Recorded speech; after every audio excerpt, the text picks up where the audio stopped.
Good day everyone, welcome to my channel. So in this tutorial video guys, we will write a program that uses Ohm's law to find the resistance of the circuit with a given voltage 53.45 volts and then the current of 2 ampere, and then it will display the result on the screen using TypeScript programming language. Before we start, I would like to say thank you so much to all my viewers, silent viewers, and supporters in my channel. Thank you for watching my videos.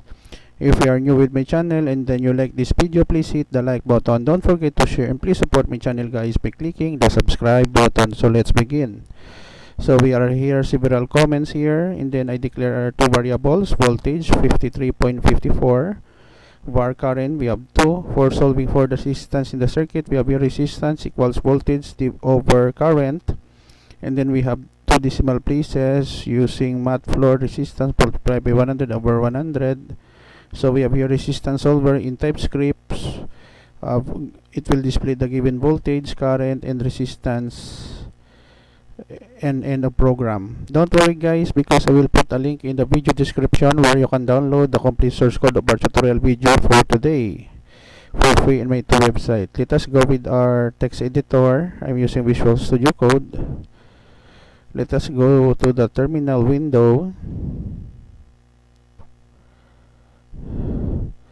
Okay, so we compiled SC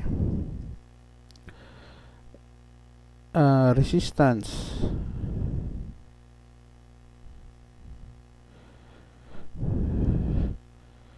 dot TS for TypeScript.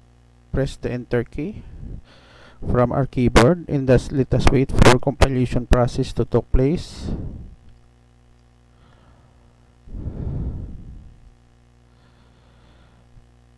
Okay,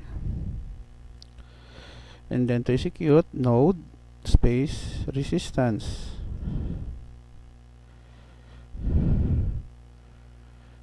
.js. Okay, we have here the output resistance solver in TypeScript. Given voltage 53.45 ampere to amperes. The resistance will be 26.72 ohms. End of program. Okay guys, so this is the end of our tutorial video on how to solve the resistance in Ohm's law using TypeScript programming language. Thank you so much guys for watching, and I hope that you have learned something new in this tutorial video. Don't forget to like, share, and please support my channel guys by clicking the subscribe button. See you in the next video tutorial guys. This is your friend Jake saying bye bye for now.